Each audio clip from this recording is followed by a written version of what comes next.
Olá, boa tarde, sejam muito bem-vindos e muito bem-vindas ao nosso episódio número 25 de Sustain Talks. A gente demorou um pouquinho aqui, uns 2 minutinhos para entrar, porque deu problema aqui na conexão com o LinkedIn.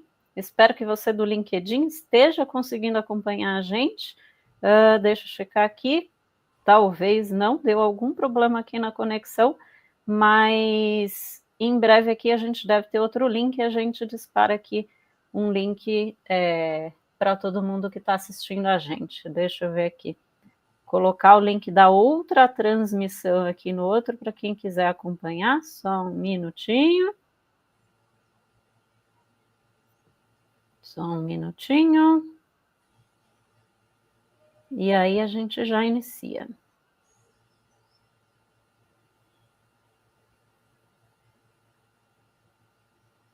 Bom, vamos lá. Depois a gente compartilha lá no link.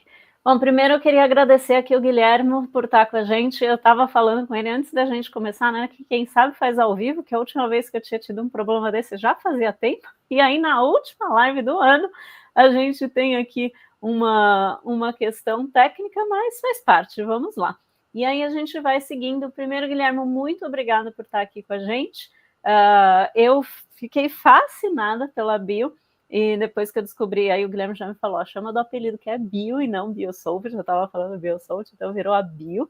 E a ideia, então, como a gente tem esse semestre todo, a gente tem falado de casos de sustentabilidade na prática, como é que a gente transforma desafios socioambientais em oportunidades de negócio e oportunidades de melhorar resultado.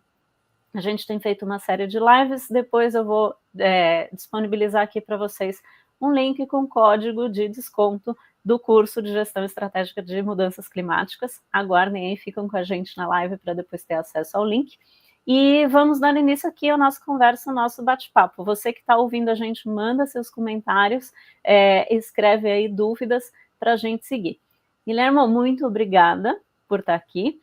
E eu queria que você abrisse falando primeiro um pouco de você, da sua história, que eu já achei muito, muito legal aí, e essa ideia de como surgiu a história de criar a Bio, e fala um pouquinho mais sobre ela, de que desafios ela endereça.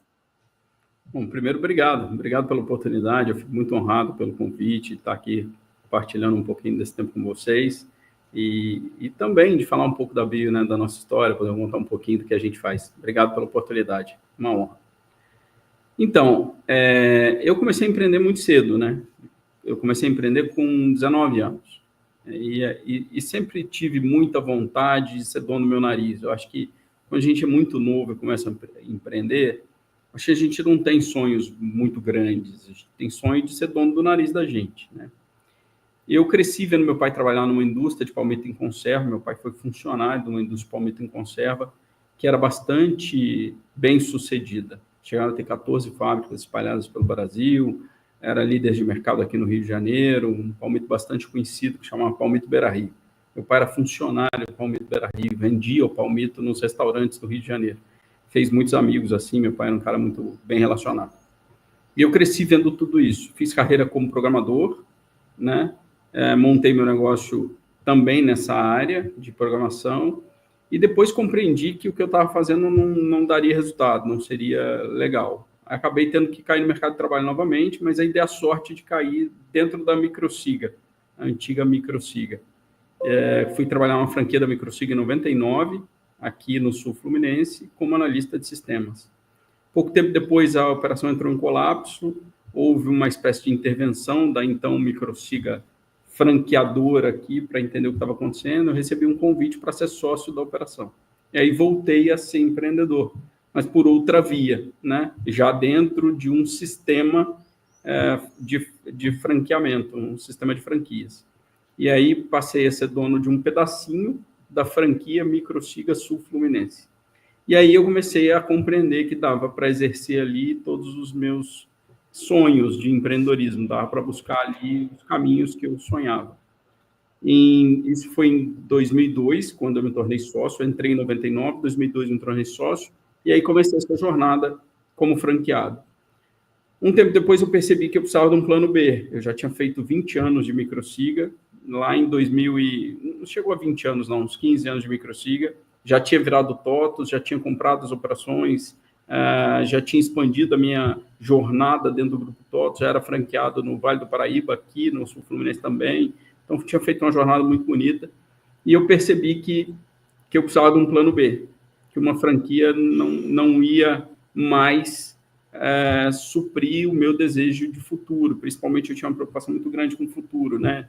O que eu vou fazer depois que eu não tiver como tocar mais meu negócio? Quer dizer, quando eu não for mais tão digamos, produtivo na frente do negócio. Então, eu queria ter um plano B. E aí voltou essa questão do sonho do palmito, porque meu pai trabalhava nessa indústria, a indústria fechou, tinha falido, e eu fui lá, comprei tudo que sobrou dessa indústria, com os recursos que eu fiz como franqueado da TOTVS. Comprei o que sobrou dessa indústria, que era baratinho na época, para montar uma fábrica de palmito. E aí, em 2013, eu comecei a botar esse sonho para rodar. Comecei a pensar nesse sonho de maneira mais estruturada. E fui a Santa Catarina para ver como é que esse sonho poderia ser implementado e descobri que a indústria do palmito em conserva tinha mudado muito, tinha deixado de ser extrativismo, o que, né, a gente até esperava que fosse assim, mas tinha passado, ou passava por um problema muito grave, que era a geração de resíduos, porque só 1% de uma palmeira é utilizado para fazer o palmito. Os outros 97%.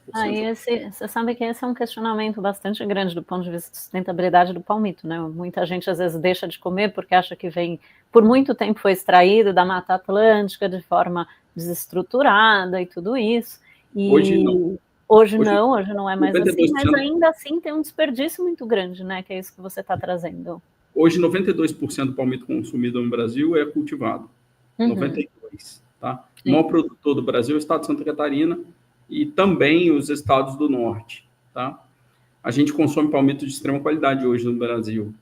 E a geração de resíduo agora, com a bio, está resolvida. A gente já processa 60 toneladas de fibra de palmeira por mês. Olha, então, 60 toneladas não é pouca coisa, né? Não é pouca coisa. E a gente espera ir multiplicando esse número gradativamente. Nós estamos chegando já agora a quase 12 toneladas mês no final desse ano, desse mês. Então, são 60 toneladas mês de 12 toneladas de líquido, que a gente chama de fibra líquida, tá? Que tira água, esse tipo de coisa, tá bom? Então, assim, já estamos consumindo 72 toneladas mês de fibra, mais ou menos.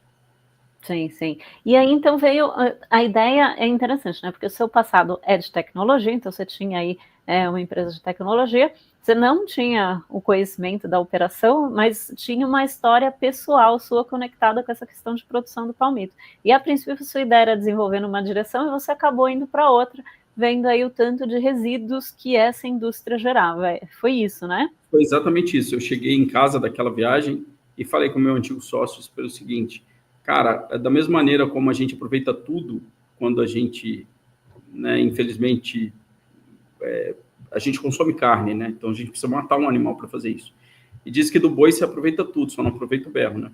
E aí eu disse para o meu sócio o seguinte: nós temos que aproveitar tudo também da fibra da palmeira, ou da palmeira como um todo, só não vamos aproveitar o balançar das folhas. Nós temos que usar tudo que a palmeira gera de riqueza a nosso favor. E aí nasceu o projeto de criar a Biosoft. E você não conhecia de impacto? Você conhecia de impacto? Esse conceito de negócio de impacto, você não conhecia? Nada. Tudo novo para mim. Não conhecia nada. Então, você se aventurou numa coisa nova aí, segmento novo e tudo isso. Na verdade, assim, a minha percepção, ela era menos de impacto e mais de oportunidade. Vou explicar, tá? Eu venho da indústria de software. Acho que, por mais que o Brasil queira, nós nunca vamos ser referência em software, tá bom? Você vai pegar a Índia, os Estados Unidos, a própria China agora investindo muito em desenvolvimento, nós não vamos ser referência em software, tá? A TOTVS é o expoente de software nacional, né? Um grande expoente de software nacional, mas não é uma referência global. A gente é uma referência na América Latina, né? Sim. Nós somos os principais players da América Latina. E eu percebia que, em se tratando de sustentabilidade, o Brasil é, sim, uma importante fronteira. Eu acho que a gente tem grandes oportunidades na bioeconomia, a gente tem a oportunidade de liderar essa transformação sustentável no mundo, sabe? De colocar o Brasil na vanguarda da reutilização de resíduos, do reaproveitamento, da destinação mais nobre, da utilização de ciência e tecnologia aplicada à sustentabilidade. Eu acho que a gente tem mais uma oportunidade interessante. E a Bio é isso, a Bio é o player que se coloca, né, na vanguarda, utilizando ciência e tecnologia, aliada à sustentabilidade, para criar referência global e levar, né, tudo isso que a gente tem de bom no Brasil para o mundo todo. Uhum.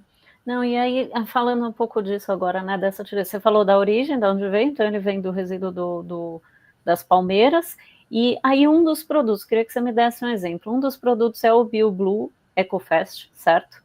E aí ele está relacionado à indústria de óleo, de petróleo, né, de óleo e gás.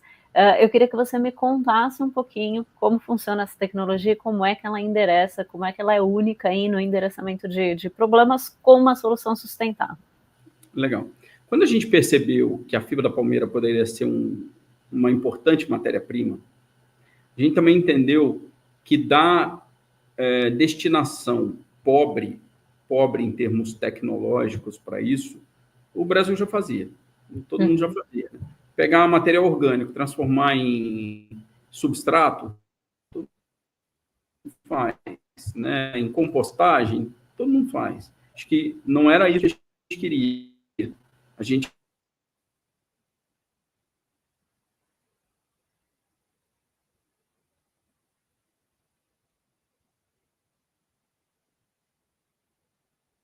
Tivemos uma falha técnica aqui. Deixa eu ver se foi eu ou o Guilherme. Oi. Acho que a sua transmissão caiu aí. Oi, pode ter sido. Voltamos. Continue. Você Então, estava falando dos baixos valores, né? Isso. A gente queria agregar valor a esse processo. A gente queria aplicar ciência e tecnologia nesse processo de reaproveitamento dessas fibras. Então, nós começamos a nos aproximar do ambiente universitário. A gente começou a entender que dentro da universidade a gente poderia dar vazão a esse processo de aplicação de ciência a essa matéria orgânica. Então, óbvio, né? Aí, como empreendedor, eu também não podia ficar esperando o resultado disso, então nós fomos fazer aquilo que todo mundo fazia, com uma pitada de inovação, porque a gente passou a fazer substratos da fibra da palmeira, que são substratos muito valiosos, porque não tem tanino, tem uma série de benefícios, né? Mas a gente fez um vaso de planta também que substituiu o antigo xaxim de Samambaiaçu, que entrou em extinção. Então, a gente deu uma pitada de inovação, trazendo um vaso sustentável para o mercado, que é o xaxim de palmeira. E, na sequência, quando você produz o xaxim, sobra um pó. E aí a gente levou esse pó para o ambiente universitário, lá eu conheci o Wagner, que é nosso sócio hoje, e o Wagner trabalhava numa indústria de óleo e gás, numa produtora de produção e absorção de óleo em caso de derramamento. E aí ele resolveu usar essa fibra para potencializar a matriz polimérica que era usada para fazer a absorção de óleo. Veja bem, óleo hoje se absorve com polímeros. É petróleo absorvendo petróleo, tá? Você usa polipropileno ou poliuretano, ou alguma outra solução inovadora, como em Portugal se usa cortiça, mas todos muito pouco eficientes. O Wagner teve a sacada de usar a fibra não para substituir o polímero, mas para potencializar o polímero. E aí nós substituímos um polímero por um polímero orgânico, natural, e acrescentamos a fibra. E aí o resultado foi estrondoso, porque 1 quilo de poliuretano, por exemplo, que é ultra eficiente, é mais eficiente que o polipropileno, por exemplo, a adsorção, no caso, 1 quilo de poliuretano absorve até 13 quilos de petróleo em 30 minutos. 1 quilo do nosso absorvedor EcoFast absorve até 34 quilos de petróleo em 15 minutos. Ou seja, 3 vezes na metade do tempo. 3 vezes na metade do tempo. Então aí, olha, você trouxe um outro ponto, que é o que eu gosto de trazer bastante, que é a eficiência. É a gente trabalhar a sustentabilidade junto com a eficiência. Nesse caso, a solução é sustentável e ainda mais eficiente. Você quer cenário melhor do que esse? E tem que ser mais barato, porque assim, ninguém aguenta mais essa história de sustentabilidade é legal, bonitinho para cá, não, mas custa tanto, é muito caro. Não, acho que não é por aí. Tem que ser mais barato, tem que ter viabilidade econômica, tem que ter preço competitivo. Quando você olha hoje o nosso produto em si, todo o processo produtivo dele é mais barato. O que nos leva a ser um produto premium é como a gente leva esse produto para o mercado. Então, por exemplo, eu faço uma barreira de absorção hoje usando o recheio do nosso absorvedor, do BioBlue EcoFast. Essa barreira, eu não podia levar ela como um invólucro tradicional, porque tradicionalmente ela é feita com uma tela, que é plástico. Aí a gente perde um pouquinho da nossa essência. Então, eu levo essa barreira com um invólucro de tecido feitos a partir da reciclagem do PET. E aí fica mais caro. E só fica mais caro porque não é a Bio que produz, tá? Se fosse a gente produzir, era mais barato. Se fosse vocês, você ia dar um jeito. A gente ia dar um jeito de fazer mais barato. Então, acaba ficando mais caro. O produto chega no mercado um pouquinho mais caro, ele chega a 35% mais caro no mercado, mas ele é 150% mais eficiente. Então, a equação econômica do nosso produto, ela é vantajosa para o cliente. O cliente reduz muito. Você tem esse equilíbrio, né, do tanto que tanto a mais vai te gerar de economia, de curto, de médio prazo, fazer essas contas e ser algo equilibrado, porque também quando às vezes você fala, olha, aqui é um pouco mais caro, mas vai pagar a conta daqui a 10 anos, aí não é todo mundo que tá disposto, mas quando você consegue ter uma melhor eficiência, trazer melhoria para a operação, nesse caso a gente está falando de derramamento, então tem que ter uma resposta rápida, né, a rapidez, ela é crítica. Você bateu no ponto. Vamos pensar na situação do seguinte, ó. Se eu uso um produto mais eficiente e que eu demando menos produto para remediar um acidente, ou seja, ele é mais rápido, eu uso menos produto, o que acontece? Eu diminuo primeiro a penalidade, porque a multa é calculada pelo tempo de exposição do agente contaminante no meio ambiente. Então, se eu resolvo o acidente mais rápido, eu resolvo o problema, eu diminuo o problema da penalidade. E esse é o maior custo, tá? Por exemplo, aquele acidente do Golfo com a BP, foram 20 bi de dólares de multa. Sim. Imagina, é muito dinheiro. Então, eu reduzo a penalidade. Usando um produto mais eficiente, eu reduzo recursos humanos, porque eu preciso de menos gente para remediar o acidente. Eu reduzo o tempo de equipamento, porque eu reduzo o tempo de embarcação, tempo de ação dessa equipe em cima do acidente.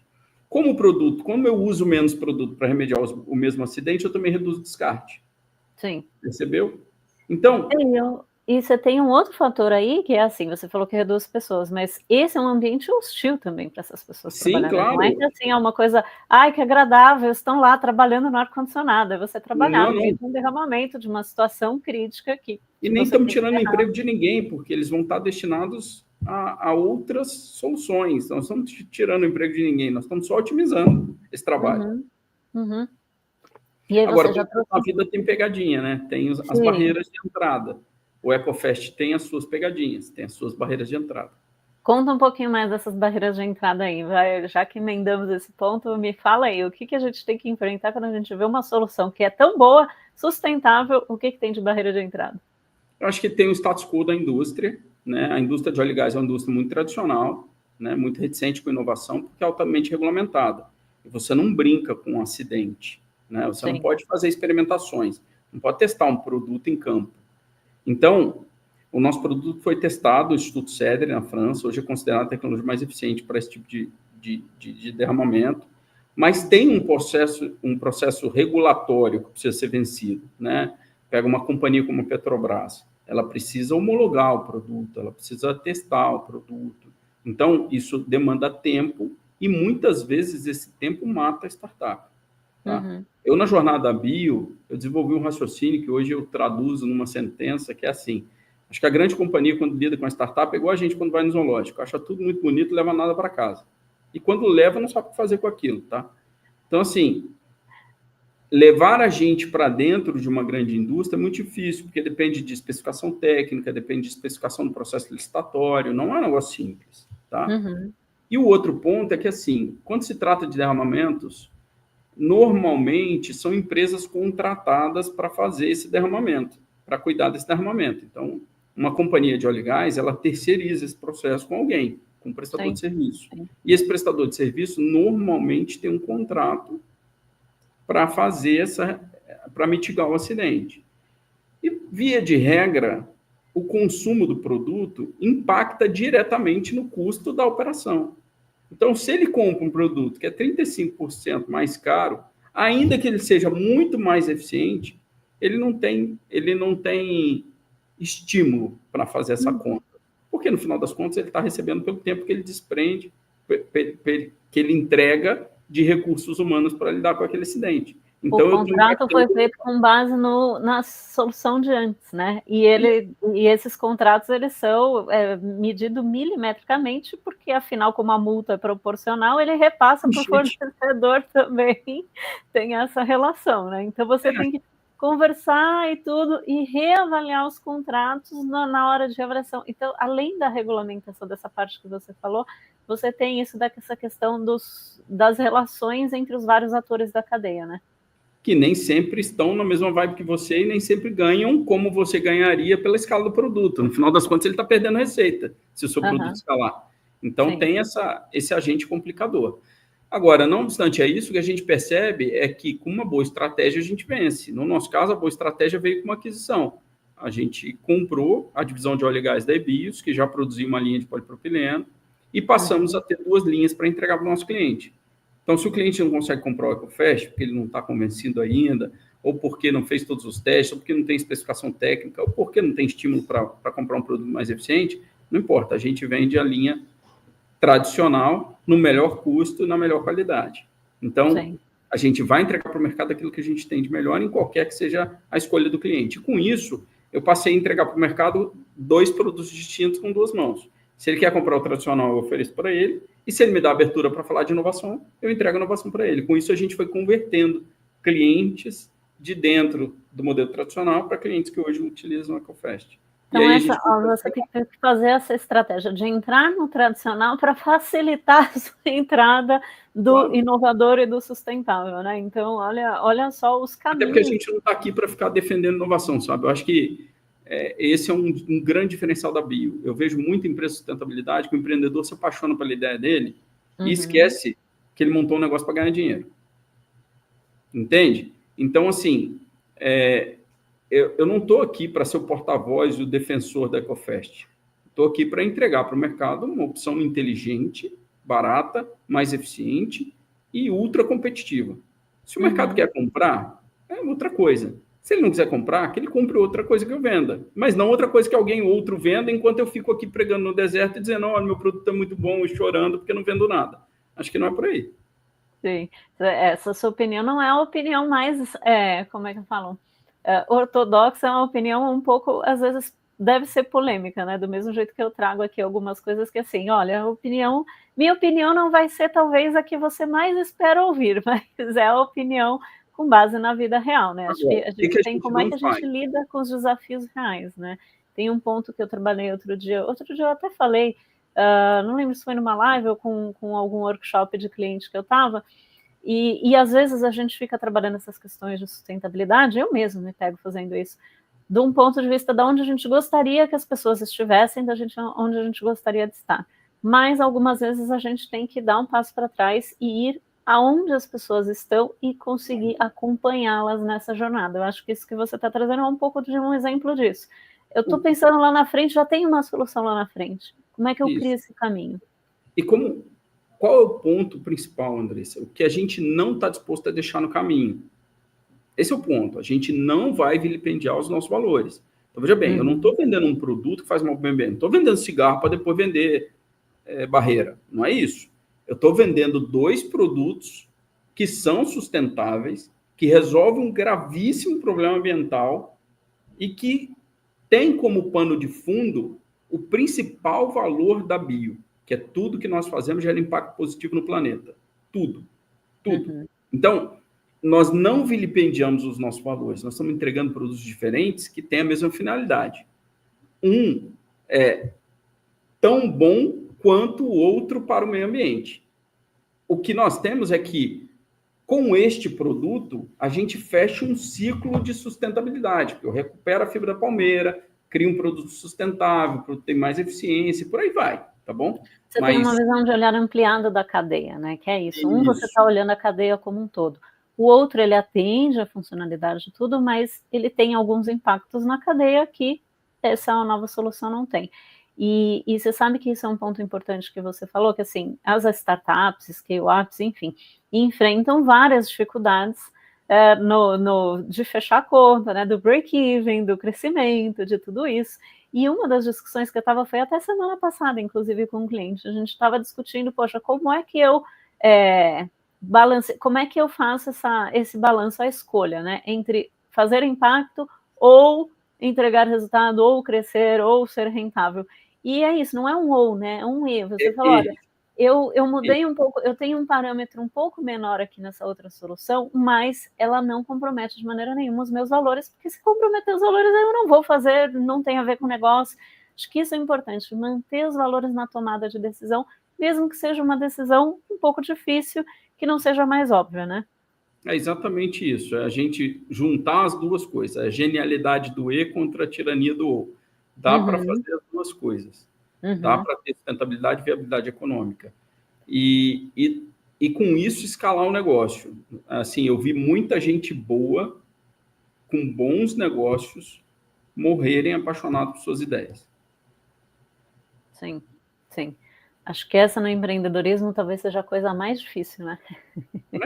Acho que a gente tem que se desprender das coisas que a gente acredita e perceber que do lado tem muita oportunidade. Eu me lembro bem, na primeira reunião de conselho que eu fui falar sobre isso, chamei meus conselheiros e falei, olha, o nosso produto, o carro-chefe da companhia, que vocês investiram em nós para fazer crescer e fazer esse sonho crescer, talvez não seja, falei isso de um jeito agradável, mas disse para eles, talvez não seja a nossa maior aposta. Ele é um produto muito nobre para um fim muito pobre, que é a utilização dentro desse ambiente de remediação de acidente. E por que um fim muito pobre?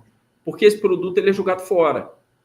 Você vai lá, remedia o acidente e depois joga fora, né? Nosso produto permite reaproveitar 95% do óleo, mas ninguém faz isso, a indústria não está preparada para fazer. Então não adianta, está pronto e a indústria não está pronta. Eu consigo extrair, consigo torcer a barreira e devolver o óleo. Mas a indústria vai fazer alguma coisa com isso? Ela consegue fazer esse processo? Não, não consegue, então não adianta. Então, veja bem, quando falei isso para o conselho, eu tenho certeza absoluta que o sentimento não é legal. E o meu sentimento era terrível, porque eu tinha uma empresa muito pequenininha ainda. E aí você... Eu nem sou do negócio de vocês, já estou com um sentimento ruim, imagina vocês na hora. Isso. Então, assim, você começando um negócio, chamar o cara que botou uma mega grana no seu negócio, falar com ele assim, olha, lembra aquilo que você apostou? Acho que aquilo não vale nada. Acho que a gente vai ter que fazer outra coisa. Nosso negócio é pegar essa tecnologia e levar para tratamento de água. No caso da Bio, foi o que a gente fez. Vamos levar para tratamento de água. E aí, a jornada para ir ao tratamento de água era enorme. E você tem que dizer para os caras, não, a gente vai continuar escalando do jeito que a gente está escalando, eu preciso... E aí, nesse ponto, eu agradeço muito, sabe? Porque eu nunca tive investidor, eu sempre tive sócio.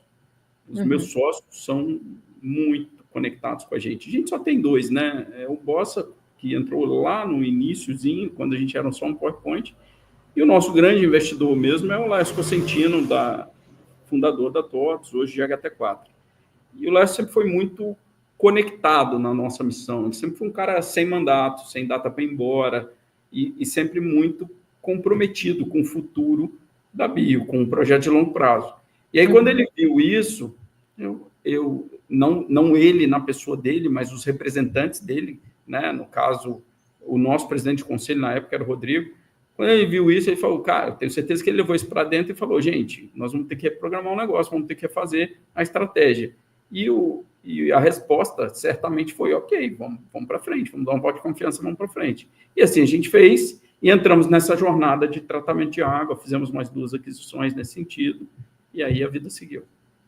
Não, aí você contando a história, aí fica muito claro de onde vem, porque assim, olhando o portfólio, você não consegue ter ideia de como é que uma coisa linkou com a outra, né? Porque tem aplicações bastante distintas, né? E agora você trazendo a história, então teve aí uma série de questões de avaliar as oportunidades e também prestar atenção nas características técnicas, né?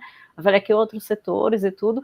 E eu acho que você está contando uma história bem legal também disso, de como é que eu continuo provocando impacto com uma mentalidade de empreendedor e que eu vou aprendendo e mudando e sentindo as dores, né? Acho que tem muitas dores aí.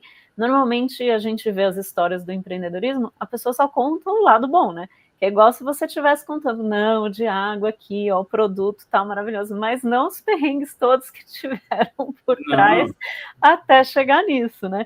E o ponto que você trouxe também do investidor, sócio, parceiro. E eu ia te fazer essa pergunta: quais foram as parcerias importantes para conseguir construir essa história? Uma, você já falou investidor, você até falou de uma pessoa aí que ajudou a desenvolver o primeiro produto. Me fala um pouco das parcerias que você teve. Eu acho que a gente tem parcerias interessantes com o ambiente universitário, tá? Uhum. E a gente tem um projeto, olhando para o futuro, um projeto bem interessante para isso, que é o BioColab, que é conectar pesquisadores, universidades e empresas, né, e eventualmente até agentes do mercado financeiro, para gerar um grande fundo de investimento em ciência de base no Brasil. Esse é o conceito do BioColab, tá? Para isso que a gente está apontando o nariz agora. Então, a gente tem uma parceria muito interessante com esse ambiente universitário. Hoje, mais de 90%, sem medo de errar, de tudo que a gente produz de ciência no Brasil morre numa biblioteca universitária. É muito ruim isso, né? Tem que transformar isso em produto. E o BioColab vem para preencher essa lacuna. Então, acho que isso é importante. A parceria com os nossos investidores, eu acho que foi super importante na nossa jornada. E a gente foi muito feliz nas aquisições. Nós fechamos 3 aquisições em 3 anos e trouxemos para dentro do time bio executivos muito, muito fortes. Assim, capazes, corretos, gentis, generosos com a bio. A gente ganhou muito em time com essas aquisições. Eu diria que hoje, com o time que a gente tem, se a gente vendesse pipoca, sem dúvida nenhuma, a gente faria a melhor pipoca do Brasil. Então, e como é que é fazer aquisição, você ainda assim sendo uma empresa em estágio inicial? Me conta um pouquinho mais disso. Acho que isso é mais do nosso DNA e menos até do estágio da empresa, né? Eu fiz 25 anos de TOTVS no total, de 99 até 2024. Foram 25 anos nessa jornada. Eu ainda sou sócio da operação da TOTVS aqui na minha região, então, de certa maneira, ainda vivo um pouquinho dessa realidade, apesar de ter deixado a minha posição em dezembro de 22. Acho que o ponto é assim, é um negócio um pouco difícil, mas vamos lá. Eu acho que assim, você desenvolver uma jornada numa companhia não é tão simples quanto parece. E eu acho que as competências que você vai gerando, elas têm que vir até do passado. Então, quando você fala de aquisição, por exemplo, respondendo a sua pergunta agora, eu acho que isso veio do passado, veio da nossa experiência, veio da trajetória que o Lars fez na TOTVS, do que eu vi ser feito na TOTVS, do que eu fiz na TOTVS, que eu comprei 8 unidades de negócio da TOTVS na minha jornada. Então, eu importei essa competência de M&As para dentro da Bio. E a gente fez isso acontecer de forma muito natural. Ainda sendo muito pequeno. A gente brinca na Bio que a gente fez tudo isso sem um centavo no bolso. Imagina com dinheiro. Esse é o desafio. Como é que a gente vai e desenvolve as oportunidades na diversidade, né? Porque é isso, fazer com dinheiro infinito, sem limitação de custos, sem limitação, é muito mais fácil, né? Então, como é que a gente trabalha dentro das restrições aqui que a gente tem? Acho que isso que você está trazendo alguns exemplos. E eu vou pegar um gancho do que você falou aí. Você falou de aquisições, de trazer um time, né, de executivos aí que vêm complementar a equipe. Como é que é a cultura, né? Como é que você trabalha a cultura? Porque você falou isso, aquisições, então você traz pessoas com negócios complementares, pessoas boas, mas que às vezes não compartilham a cultura, e da importância também de você manter as suas decisões dentro aí desses valores, dessa cultura da empresa. Me conta um pouquinho dessa parte. Eu acho que você começa a montar uma empresa grande de cima para baixo. Primeiro você começa com as lideranças, né? Você precisa ter lideranças muito sólidas que vão te ajudar na guarda do DNA corporativo. Nós somos os guardiões do DNA corporativo da companhia. Então, essa interação constante com os executivos é muito importante. Eu falo com os nossos executivos 2 vezes por semana, no mínimo. Eu tenho uma reunião individual com eles toda segunda-feira e tenho uma reunião em grupo toda sexta-feira. Pauta livre, vamos bater papo. Me conta o que aconteceu durante a semana. Sim. Isso provoca interações. Fora a rotina, né, de planejamento, de definição de metas, que consome esse dia a dia. E com isso, você vai transmitindo o DNA corporativo para essa base.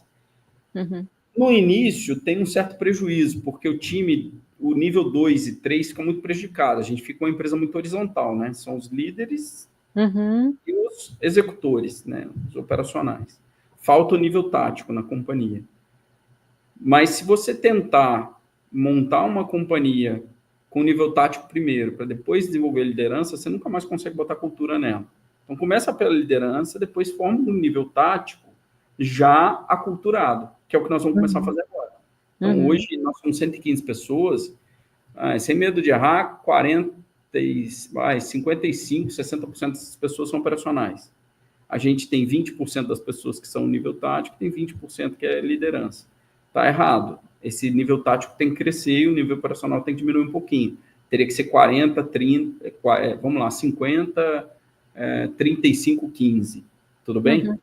Então, esse equilíbrio a gente vai começar a construir agora. Em desenvolvimento organizacional, a gente fala de span of control, a gente fala de níveis hierárquicos, do nível ideal, mas é isso, uma empresa em crescimento, ou uma empresa sendo formada, você não vai ter a mesma proporção de uma empresa já bem estabelecida, uma empresa grande.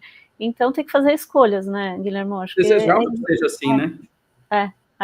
E como é que você põe aí, não põe mais chefe do que subordinado também, então tem um equilíbrio, e às vezes tem que pôr a mão na massa nesse começo mesmo, e ao mesmo tempo vai formando as competências. Acho que essa formação de competências, porque a competência técnica, ela é inerente às vezes da solução, né? Mas essas competências de gestão, de como é que você vai evoluindo conforme a empresa vai crescendo. Hoje, os seus desafios, tenho certeza que não são os mesmos de 5 anos atrás, e que não serão os mesmos daqui a 5 anos. É isso mesmo. O desafio do 0 ao 1 é uma coisa, o desafio do 1 ao 10 é outro, o desafio do 10 ao 100 é outro. Nós estamos no de 1 ao 10 agora. Desafio de estruturação, de governança, de formação de time, nível 2, nível 3. São os desafios do 1 ao 10. Do 0 ao 1, acho que a gente fez. Sim. Eu acho que, assim, formar uma equipe também passa muito por um negócio que é ter interesse genuíno nas pessoas. Você tem que ter um interesse genuíno naquilo que você está construindo, nas pessoas que você está trazendo do seu lado. Você tem que querer ver eles bem. Né? E esse interesse genuíno é que te dá a liberdade também de cobrar na mesma intensidade. Né? Sim. Num primeiro momento, um ou outro podem fazer confusão, imaginar que esse interesse genuíno em algum momento, complacência com falha, mas aí entra a minha principal responsabilidade como líder, né? Que é dar o caminho e é dizer que determinadas coisas não são aceitáveis. A gente não aceita. Isso não faz parte do nosso DNA. E aí a gente corrige, em alguns casos saem. Nós tivemos muitos executivos que deixaram de estar conosco hoje. Aconteceu. E esse equilíbrio, né, Guilherme? Porque não é que, assim, se você é focado em resultado, não significa que você tem que abrir mão das pessoas. E, por outro lado, você cuidar das pessoas e ter um olhar para as pessoas não significa que você não tem foco em resultado. A gente vê muitas vezes de liderança, né, dos líderes de, ou eu faço uma coisa ou outra. Não, é como eu faço os dois. Como é que eu tenho, sim, o olhar das pessoas e, ao mesmo tempo, foco em resultado, cobrança e tudo, que vai evoluindo o negócio, mas de uma forma humanizada, né? Que aí a gente traz, não adianta nada você ter, na minha visão, né? Não adianta pouco você ter uma solução excelente do ponto de vista ambiental, que tem aí uma equação econômica boa e que você faz isso à custa das pessoas, né? Eu não gosto da ideia de criar uma empresa e descobrir que daqui a pouco eu não posso chamar um sócio para tomar café, tá? Não gosto. Sim. Gosto. Isso não é por aí. Eu acho que não precisa ser assim. É a história da genialidade do E contra a tirania do O. Né? Acho que você pode ser duro, sim, firme na sua cobrança, direto naquilo que você não quer que seja feito, e, ao mesmo tempo, ter um interesse genuíno nas pessoas, que as pessoas percebam que aquilo é para o bem delas, que é para o bem da companhia e para o bem delas, acima de tudo. Você quer que elas fiquem realmente muito bem acomodadas dentro da estrutura, o que não significa que você vai mudar a estrutura a elas. Sim. E você falou aqui bastante disso, dessa confluência, né, de fatores, do e aí bastante de como foi essa jornada. O que dá para a gente esperar da bio daqui para frente? O que vocês imaginam para o futuro? Eu sei que, assim, se eu fosse te perguntar isso há 5 anos, você jamais falaria o que você tem hoje, com certeza. Mas o que você está imaginando? Quais são os planos aí de crescimento, de desafios da bio daqui para frente? A gente nada, né? Eu sempre tive muito receio de falar do futuro. Sempre. Eu acho que a nossa vontade vai até onde começa a vontade de Deus. Então, assim, não gosto muito de ficar falando do futuro, das coisas que vão acontecer, tá? Mas ressalvado que a gente precisa pedir saúde para a gente tocar o nosso negócio e continuar fazendo a jornada que a gente está fazendo, né? Pedindo a permissão, a licença poética aí para o Criador, para a gente falar como se tudo isso fosse uma dádiva garantida. Eu acho que o ponto é assim, eu sempre tive muita dúvida, não, vamos lá, não é dúvida, sempre tive muito receio de fazer projeções, porque eu sempre percebi que a bio precisava encontrar o seu caminho. Com as aquisições que nós fizemos e com a jornada que nós estamos construindo, principalmente com os executivos que a gente tem hoje, eu tenho pouco ou nenhuma dúvida de que a gente vai conseguir alcançar os nossos objetivos. E aí eu consigo cravar para você, em 5 a 7 anos a bio vai ser uma empresa pronta para abrir o capital. Uhum. Olha, grande desafio, hein? Sim. Eu gosto. Ousado. Bom, quem cria um negócio diferente com base em tecnologia e de uma ideia, a gente espera ousadia mesmo. E acho que é isso que a gente vem falando bastante aqui nas lives, ao decorrer das lives, e hoje é um exemplo. Quando a gente vai criar um case real de impacto, de trazer sustentabilidade na prática, a gente tem que ter um quê, ou uma boa dose, para não dizer muito, de ousadia. Algumas pessoas chamam de loucura, eu prefiro chamar de ousadia. Que é isso mesmo, a gente tem que ser ousado, a gente tem que ser diferente, ter essa vontade de arriscar, mas ao mesmo tempo com o pé no chão também, né? Acho que nenhuma das decisões que você tomou também foram assim, vou atrás de um sonho sem ter base num pé no chão, numa realidade, né? A gente tem que acreditar naquilo que a gente faz, que está na força dos produtos que a gente entrega, na proposta de valor da nossa companhia, no respeito que a gente tem aos nossos clientes, mas também tem que se ancorar na qualidade do time que nós temos, e principalmente na estratégia que hoje norteia a nossa companhia. Nós vamos entregar soluções mais disruptivas para tratamento de água no Brasil e talvez no mundo. Estamos endereçando esse desafio. Hoje a gente entrega soluções de tratamento de água para grandes companhias como a Sabesp, para a Corsan, agora a IGEA, a gente atende a Sanep, a gente já atende grandes companhias com tratamento de água e até derivando isso para pequenos negócios, como hospitais, granjas, clubes. Então, tratamento de água é o futuro da bio e a gente acredita muito que isso vai levar a gente a esse sonho grande aí que eu comentei há pouco. E essa parte de tratamento de água, para mim, é um dos grandes exponenciais dos desafios de sustentabilidade do mundo. A água potável, acessível para as pessoas, ela é um fator de desenvolvimento, ela determina questões de saúde, ela determina aí, nível econômico mesmo da capacidade das pessoas crescerem. E hoje um dos maiores desafios que a gente tem, até de ODS, de tudo isso, é levar água de qualidade, levar saneamento de qualidade. Então, muito... Eu vou aproveitar o espaço que você está me dando aqui no seu programa para fazer o desafio também para todo mundo que está aqui assistindo. Pode fazer. Tem um programa para tratar água, tem um manancial de água que precisa ser tratado num shopping center. Hoje ainda não conseguimos fazer isso no ambiente residencial, mas a gente está caminhando para isso. Então, nós estamos caminhando para um conceito de Water as a Service, que é água por assinatura. Você vai pagar uma assinatura, vai receber água de qualidade na torneira da sua casa. Você vai poder beber ela a hora que quiser. Mas isso é um sonho um pouquinho distante ainda tem alguns desafios tecnológicos. Por outro lado, para mananciais pequenos, poços, por exemplo, poço artesiano, para hospitais, para shopping centers, para clubes, parques de lazer, para, enfim, condomínios, tá? Prédios. Tem um desafio de tratamento de água? Fala com a gente, vocês vão se surpreender. A gente consegue resolver o problema de uma maneira mais tranquila, de forma que vocês nunca imaginaram que fosse tão simples. Olha só, se você tiver um desafio aí, bom, todo mundo usa água, né? Acho que todas as operações, então entre em contato aí, deixa o comentário ou entre em contato no direct aí que a gente põe você em contato aí com o Guilherme, com a equipe da bio.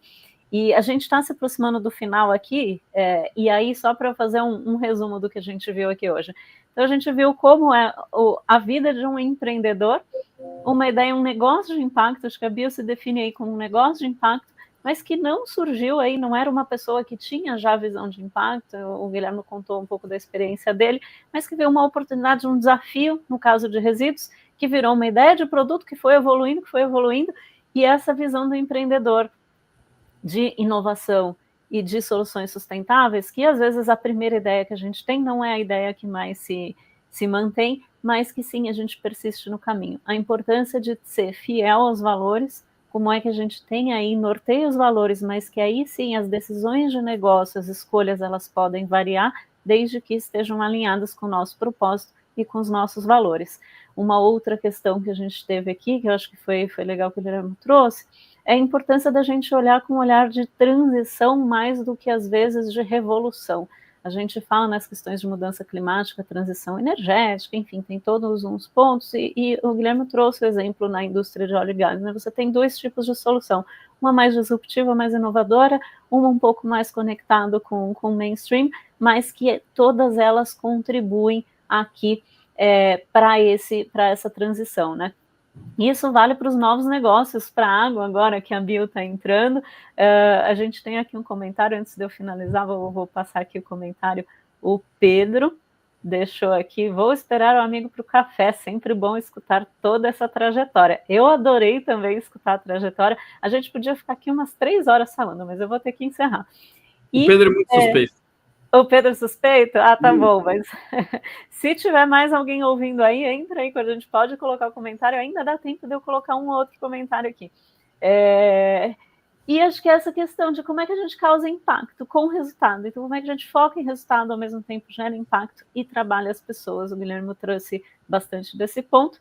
Se você quiser, a gente tem então o curso de Gestão Estratégica de Mudanças Climáticas, vou deixar aqui, já ia esquecendo do cupom. Esse é o cupom de desconto aí, para você ganhar desconto no curso. E aí, para finalizar, eu vou pedir para o Guilherme aqui deixar uma mensagem final que você queira deixar para as pessoas e também de você compartilhar o seu sonho. Acho que a mensagem final é de otimismo, sabe? Eu odeio aquela frase que as pessoas falam que o Brasil não é para amadores. É assim, o Brasil é um país maravilhoso para a gente testar possibilidades, crescer, investir, ter um mercado de capitais sólido, ter uma economia forte. Nós somos um país com um ecossistema de inovação robusto, com muita coisa bacana acontecendo. Então, acho que a mensagem é de otimismo. Vale a pena apostar, vale a pena acreditar, vale a pena construir, vale a pena empreender no Brasil. É um dos melhores lugares do mundo para isso. E o sonho, eu acho que eu deixei de ter grandes sonhos para ter grandes planos. Acho que o plano é fazer a abertura de capital da Bio, o plano é recompensar as pessoas que acreditaram, que apostaram na gente até aqui, não só os investidores, mas, acima de tudo, os nossos sócios que acreditam, trabalham com a gente todo dia para construir uma companhia gigante. Cada um que chega aumenta esse compromisso, né? A gente quer ser o primeiro unicórnio verde da América Latina, então não é uma jornada simples. E se não for o primeiro, também seja o segundo, não é esse o ponto, né? O ponto é atingir essa marca o mais rápido possível. E esse compromisso vem dos sócios, vem do elo que nós criamos e com o qual nos conectamos, né? Então, acho que esse é o plano, né? O sonho é continuar trabalhando, continuar sendo útil naquilo que eu faço, continuar inspirando as pessoas a acreditarem nos seus sonhos e fazer mais, cada vez mais. Acho que é isso. E, quando vocês forem unicórnio verde, a gente vai lembrar dessa live, hein? Que seja a primeira de muitas. Aqui, um comentário do Baldo aqui, o Baldo Almeida. O vinho já está gelado, ótimo. Vou adorar também o convite para um vinho. Adoro um vinho, me chamem também. No caso do Baldo, ele toma só português, que ele mora em Portugal. Ah, tá bom, tudo bem. Não tenho preferências, aceito todos. E um prazer ter você aqui. Ai, deixa eu tirar esse outro aqui, cupom aqui, para a gente terminar. Um prazer ter você aqui. Adorei ouvir a sua história, a história da Bio, que vocês continuem prosperando e que a gente tenha, assim como você trouxe, mais mensagens de otimismo, de que vale a pena, sim, empreender, independente de empreender, se você é um empreendedor numa empresa, se você quer criar uma startup, ou se você está numa grande empresa, independente do segmento, eu acho que essa mensagem... Quer ter um plano B, que foi como eu comecei. Pode ser isso, começar, ou trazer soluções também dentro das empresas. Então, assim, a mensagem de otimismo acho que é essa, dá para fazer diferente, é possível fazer, vale a pena fazer, não é sem desafios e dificuldades, como o Guilherme trouxe, mas que ao mesmo tempo a gente tem resultados recompensadores aí, e mais do que isso, histórias reais para a gente compartilhar com mais pessoas e inspirar. Guilherme, obrigada, foi um prazer, foi ótimo. Como tivemos aí algumas questões técnicas, mas fluiu, adorei a conversa. E esta foi a nossa última live deste ano. Então, olha a honra, fechamos aqui 25 lives. O ano que vem tem mais, novo formato, novas ideias. Se você tem alguma sugestão, você que está ouvindo a gente aí ao vivo ou depois, mande se tem algum tema, alguma coisa que gostaria de ser retratado, deixa a sugestão para a gente, que o ano que vem, 2025, tem mais. Obrigada. Obrigado, prazer. Vamos finalizar, um prazer. Tchau, tchau.